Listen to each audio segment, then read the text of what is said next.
Marie-France, aujourd'hui, je souhaite que l'on aborde ensemble le sujet de la séparation, quel que soit le domaine de vie. C'est une vidéo que j'ai réalisée qui a suscité beaucoup de commentaires et voir un petit peu par rapport à nos émotions, pourquoi on a ce sentiment de tristesse en fait.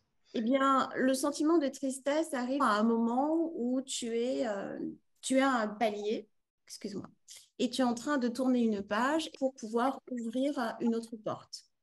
C'est ça. C'est qu'en fait, on sort de quelque chose où on avait un certain confort, une certaine connaissance de ce qui allait pouvoir se passer, ou en tout cas anticiper. Et tout d'un coup, on ferme la porte à tout ça. Enfin, on ferme, pas forcément de notre fait, hein. Ça peut être aussi parce que l'autre veut se séparer ou parce que le travail fait que l'entreprise ferme. Mais c'est quelque chose qui est fragile, en fait, en nous, la séparation. Alors, qui dit séparation dit changement, qui dit changement dit inconnu, qui dit inconnu peut Et dire ouais. non seulement la peur de, donc la peur c'est se sentir en danger parce que justement la base, la sécurité qu'on a connue précédemment est en train de disparaître ou en tout cas de se transformer. On ne sait pas encore ce que ça va donner. Donc oui, à ce moment-là, effectivement, on ressent cette peur, ensuite cette tristesse pour pouvoir ensuite redémarrer sur autre chose. Tu es en train de lâcher, d'accord, tout ça vers un nouveau départ. Bon. C'est une forme aussi, je trouve, de remise en cause, soit de notre état d'être, soit de notre façon de fonctionner. Je pense dans les deux domaines qui touchent le plus de personnes, relationnels ou professionnels, où on se dit ah j'aurais dû être comme ça, ah j'aurais pas dû faire ça, j'aurais pas dû temps donner, j'aurais pas dû temps faire d'heures dans ce travail. Ça produit des sentiments très, très forts en nous de remise en question, en fait. Oui, les sentiments peuvent être divers à ce moment-là. Tu peux ressentir de la détresse, Mm. tu peux ressentir de la tristesse, de la colère, dans ces moments qui t'amènent à une certaine introspection. Effectivement, tu te refais le film et tu dis, j'ai fait tout ça pour ça, quelque part, hein. Enfin, voilà, ça dépend si c'est quelque chose qui a été subi, en tout cas. Parce que si c'est Absolument. volontaire, c'est-à-dire que tu ne remets pas en cause le fait de sortir de la zone de confort. Mais c'est souvent un mal pour un bien. Enfin, c'est ce que je dis dans cette vidéo, c'est que au final, bah, justement, toute cette introspection entre guillemets que l'on va réaliser pour savoir qu'est-ce qui n'a pas marché ou pourquoi ça n'a pas fonctionné, pourquoi ça n'a pas collé, va nous permettre d'aller vers quelque chose de meilleur, forcément. Non, enfin, normalement, en tout cas, ça doit nous amener vers quelque chose pour lequel on ne refera pas le même schéma. Pas Alors, toujours. voilà, ça dépend comment tu es construit. Toi, tu te connais bien. Tu sais effectivement ce que tu veux, ce que tu ne veux pas, même s'il y a des choses que tu subis. Tu as un discernement qui fait que ça te permet de prendre les décisions qui sont les plus adaptées pour toi, parce que tu te connais bien. Après, tu D'accord. peux avoir des personnes qui se sentent démunies devant une telle situation et qui n'ont pas, qui peuvent se poser des questions, mais qui ne trouvent pas leur réponse. D'accord? Mhm. Parce que l'inconnu, parce qu'il peut y avoir beaucoup de peurs qui arrivent à ce moment-là, où on n'a pas les ressources internes Oui. et les ressources externes sur lesquelles on peut s'appuyer pour avoir du conseil, pour avoir du soutien, de l'accompagnement et du discernement. C'est Oui. vraiment propre à chacun. Mais j'imagine. Et on a des clés pour ça, pour aider justement les personnes qui vivent peut-être cela pour la première fois et qui ont du mal à l'affronter. Oui, le soutien est nécessaire. Euh, on est toujours dans la relation. On est dans la relation à soi, on est dans la relation à l'autre. Mhm. Dans la Tout à fait. relation à soi, c'est pouvoir se questionner sur l'événement qu'on est en train de vivre. Quelles sont les émotions qui nous traversent? Euh, Mhm.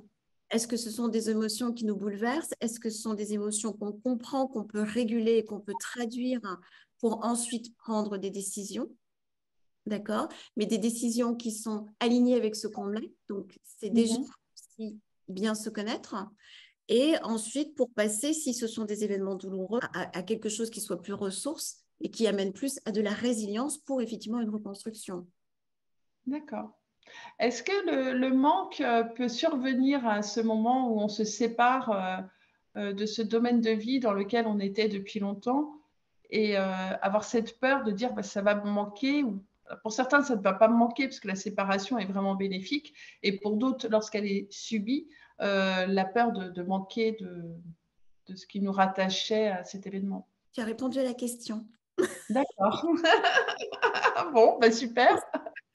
Certains, il y aura un manque et pour d'autres, il n'y en aura pas. Ça dépend effectivement de la façon dont tu es construit, dont tu fais face à l'événement. Ce que je comprends, c'est qu'entre subir et le faire, c'est quelque chose de très différent et sur lequel peut-être qu'une petite vidéo pourrait être la bienvenue pour comprendre. Mais complètement, c'est-à-dire que quand un événement, si c'est toi qui le provoque, en général, c'est pour ton bien. D'accord? C'est Ouais, qu'avec ah, discernement, tu l'as choisi et tu poses les actions qui te conviennent. Si tu le subis, c'est quelque chose, c'est une chose à laquelle il va falloir que tu t'adaptes. Donc, dans les deux cas, ta zone de confort change, mais psychologiquement, tu le vis de façon complètement différente. d'accord. As-tu d'autres clés à apporter aux personnes qui sont en pleine séparation ou qui ont du mal à se remettre de leur séparation, à part aller voir effectivement quelqu'un, un thérapeute pour être accompagné? Alors, la première des choses, c'est effectivement de s'écouter. D'accord? D'accord. C'est de s'apporter beaucoup de compassion. On en revient à l'estime de soi, c'est-à-dire ramener à soi les éléments qui nous étaient apportés par d'autres. Donc là, je parle plus précisément des liens d'attachement qu'on pouvait avoir avec quelqu'un. Si c'est dans le cadre d'un changement professionnel, c'est de se projeter, c'est de prendre le temps et d'introspecter, de voir ce que ça nous a apporté, parce que ça nous a forcément apporté quelque chose de constructif, Bien même, sûr. même dans la douleur, on tire beaucoup de choses je ne dirais pas des échecs, parce que beaucoup de personnes parlent d'échecs, moi je parle d'apprentissage, d'accord? Oui, je suis Que ce d'accord. soit quelque chose qu'on vit de façon positive ou négative, c'est un apprentissage, c'est une expérience qui nous fait grandir. Bien sûr. Et donc, c'est de voir comment on peut tirer parti de cette expérience qui va nous donner des bases plus solides aujourd'hui, à l'instant T. Tu fais un bilan du positif et du négatif, tu vois ce que ça t'a apporté et tu vois comment tu peux transformer tout ça pour effectivement le projeter sur autre chose, sur un autre projet ou sur une autre relation. Bon, bah, tout va bien alors. Oui, Il n'y a que du mieux qui nous attend. rester constructif. Écoute, Marie-France, je pense que c'est une vidéo qui va apporter des compréhensions et des clés pour ceux qui en ont besoin ou même pour moi-même, tu vois, ça alimente toujours ce dont on vit comme expérience. Je te remercie. Et puis, bah, surtout, pensez à vous abonner pour continuer à recevoir nos vidéos. Marie-France a aussi sa chaîne YouTube qui s'appelle Marie-Belle Rose, du singulier au pluriel, Marie-Belle Rose, on trouve facilement. Voilà, et je vous mets le lien de la chaîne de Marie-France dans mon à propos sur YouTube. Merci à tous et à très bientôt. Au revoir Marie-France.